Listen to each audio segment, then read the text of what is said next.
Welcome to the North Group podcast. At North Group, we are often invited into organizations to influence leadership and organizational behavior. It is absolutely fascinating work. I'm your host, Roger North, and we'd like to invite you into that conversation. There is a lot of interesting things happening in the business environment right now.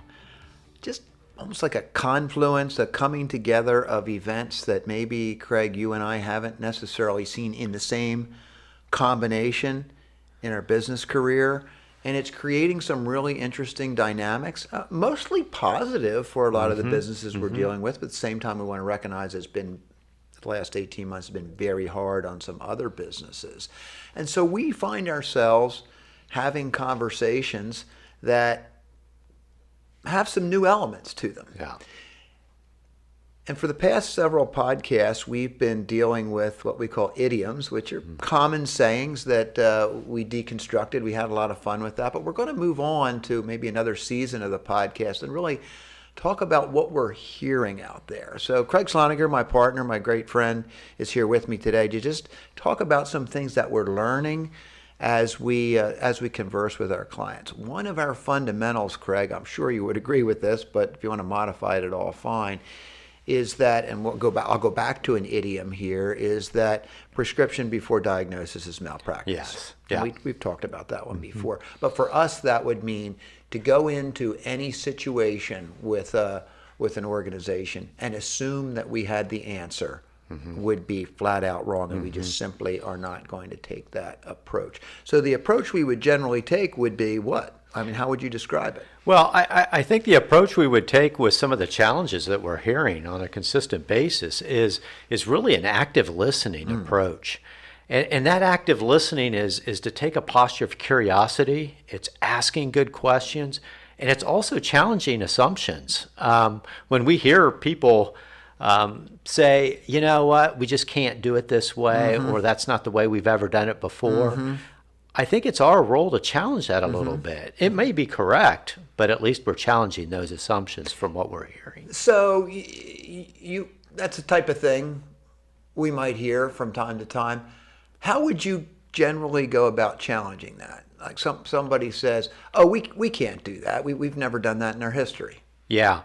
I think sometimes people do it just as a natural reaction to something, and so right away they say we can't do it. And what we want to do is make people think about that a little bit more. What if we did it differently? Will we get to a different result? And right now, listening to both clients and people in the business community, there are three things that are being talked about repeatedly over and over again. So you're hearing three consistent themes when you start conversations, and it usually goes to one of three places real quick. Okay. We are having a hard time recruiting employees. Okay. And we all know about that one. We know that. It's in every industry. Yeah. It's happening all over the place. And of course, the hospitality industry, since they were closed down for a period of time, are really challenged with that. Sure. That piece. So that's one that is really at the forefront of people's mind. And then, of course, right beside that is, how do we retain good employees too? They're companions, aren't they? They are companions because as I remind our clients, as we work at organizational development, all of your employees are being recruited right now. We have got to have our culture right, and we've got to have supervisors that treat people well. So that's the first thing that comes out. The second thing I'm hearing is just the challenges with the supply chain. Again, this is hitting almost every industry. We can't get components like we used to get components. It's taking longer we've got all this business coming in, and it's taking longer to schedule things out because the supply chain's been disrupted. And then the third thing, which kind of overlays all of that, is just a physical and emotional exhaustion. Is that right? You're hearing a good bit of that? I am. Do people say that directly, or do they infer that? They infer it with, boy, I'm just tired. This isn't as much fun as it used to be. And which isn't surprising because, usually we had our routines and we knew how things functioned, and that's all been turned upside down right now. When you are referring to the second thing that you're hearing, I'll put quotes around it, the supply chain. You're really using that, aren't you, to talk about the broad issue of just stitching together everything that we need to stitch together to serve our customers or clients? Yes, that's right. So included in that would be how rapidly pricing is changing. Yes. That would be in there somewhere. Yes. That's a supply chain issue, even if you're in a service industry. That's right. So let's not limit it to just, October's coming, people are going to want to rake their lawns, and I can't get any rakes to stock my store. That might be a problem. Very well could be a problem. But we're talking about something broader than that. That's right. So one of the things that's really interesting in our business, and I think we do a pretty good job of this, but you can comment on it at North Group, is not delving into or being overly advisory in areas in which we do not have direct expertise. Yeah. So, example, I have a client that is a large distributor of a certain type of field of products, and obviously much of their time is taken up by just trying to find product for their customers. Their customers are crying out for it. They have demand like they've never had before, which generally would say, hey, what a great problem to have. I have excess demand. I used to say to a client years ago, excess demand is a beautiful thing. In this case, it's still a good thing that people want to do business with you. That's right. But if you can't fulfill it, that is really, really frustrating. And that's when the pressure just starts to rise. Which probably gives way to the other two That's right. Issues that you identify, which maybe we'll talk about later. But on the supply chain issue, it's tempting, for me, I don't know about you, to start to go down the path of how to solve a supply chain issue. And then I remind myself, hey, I'm never going to know as much about how to source those pieces, those elements, those components, those final goods and products. I'm never going to know that as much about that as my clients. But I may have a role in helping them do that the right way. Would you see it that way? And do you get pulled into those types of conversations? Yeah, naturally, because I love operations too. Yeah. You get pulled into that, and you're right. We're not the experts in everyone's business. I mean, we look at them as saying, hey, you are the experts, and there are probably very few people that know more about this business than you do. You know, so we recognize that expertise. I think, Roger, how I see our role at North Group, which really is attractive to our clients, is a role of continuing to look at how can we be the best leaders we can be in the situation we're in, and how can we continue to develop organizations. And so when I think about the supply chain issue, I think of, well, what is the right leadership behavior? What are the core values that we want to keep pointing back to? Okay. And both of those things should create relational capital, both with our vendors and with our customers. Wow. And how about internally? Well, internally with our employees, absolutely. Because when you think about the contrary to an organization that does not monitor their leadership behaviors and does not have a solid sense of core values, it becomes a very reactive culture.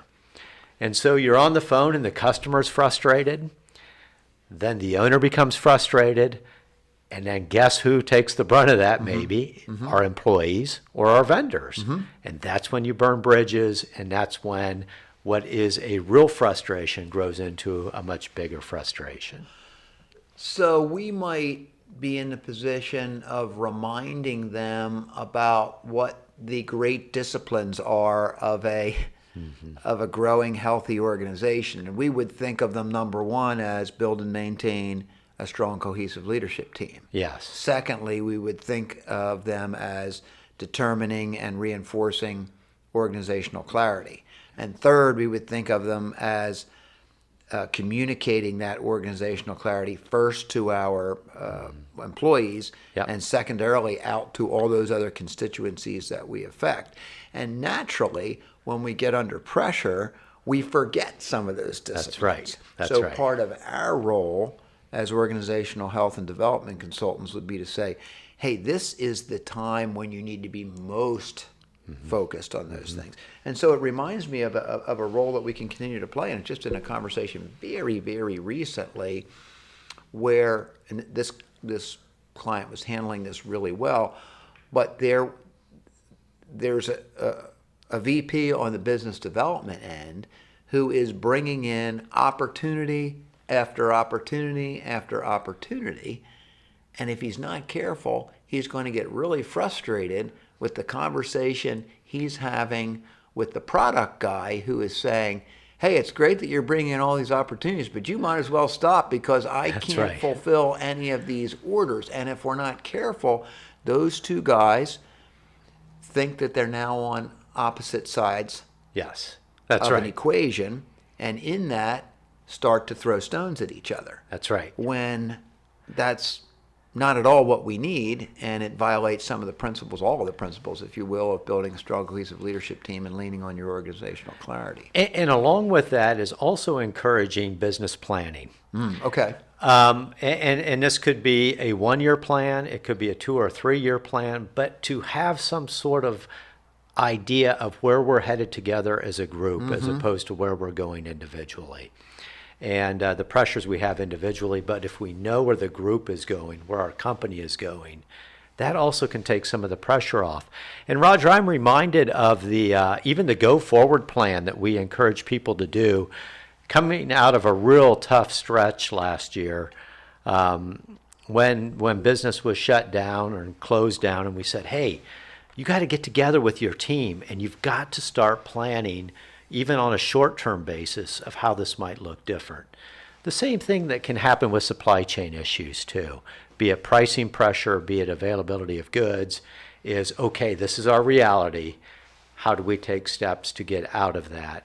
And how do we lean into that relational capital we have with employees, customers, and our vendors? And I think it's an important time too. We're talking about some of these organizational disciplines, which the two leading organizational disciplines I already mentioned, which should be build and maintain a strong, cohesive leadership team. Well, this is when a leadership team needs to be spending more time together, and yet the temptation is to say, we can't have that planning meeting this month. We can't have that leadership team meeting this month. I got to be on the phone with these vendors. I got to be on phone with the container ship that's stuck in the Suez Canal. I got to solve this problem here and now.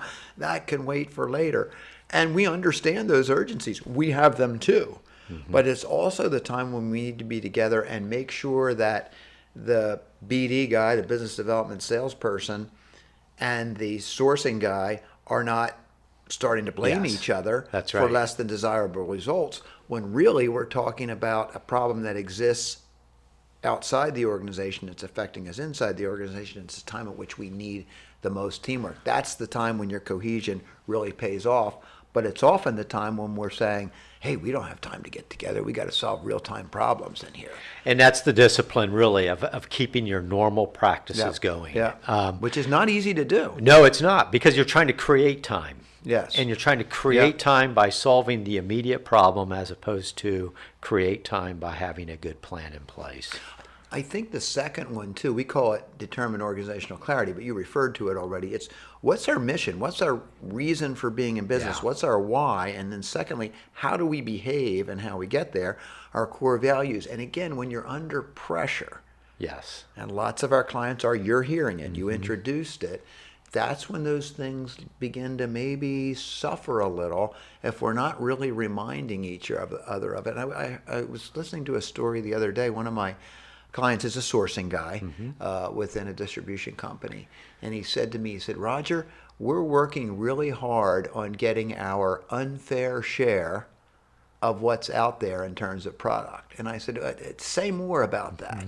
He said, if our vendors just look at it and say, well, we have X percentage to give to company A, X percentage to give to company B, and X percentage of company C, I take it on myself to say, hey, let's look at the history of the relationship between our company and you, Mr. Manufacturer. What has produced the most benefit? And in that case, that company has produced greater sales, has produced greater gross margin, has put less pressure on the manufacturers to deal with technical issues because they have their own technical staff. And so he's going back and reminding them of that in hopes of getting what he calls their unfair share of the amount of product that's out there and being very successful. I have nothing to do with that, and maybe not a whole lot of coaching to give. What I am asking him is, in doing that, are you honoring the corporate values? Are the conversations you have reflective of how you have committed to behave with each other? Now, fortunately, this guy's just terrific. This guy that I'm thinking of that I just met with the other day. He always has that in the front of his mind, and but I think that's the time when, again, we as consultants who can think about those things because we're not burdened by that's right. getting into, hey, I think I can help you get that container shipped through the Suez Canal. Well, you and I don't have any special expertise in that. But what we do have a grounding in is, how can we use this time to build cohesion? How can we use this time to reinforce that even under pressure, we're in alignment with the commitments we've made in this organization? And that is just a perfect story of, again, using the relationships you've built over many years and then calling upon those at a time like this, saying, hey, don't forget about what we've built together. And it's an interesting phrasing, our unfair share of limited resources. And first when he said it, I thought, I better ask some questions. And again, I didn't jump right on that. I said, I don't really like that phrase. He said, hey, tell me more what you meant. And when he described it, I thought, okay, I see where he's headed.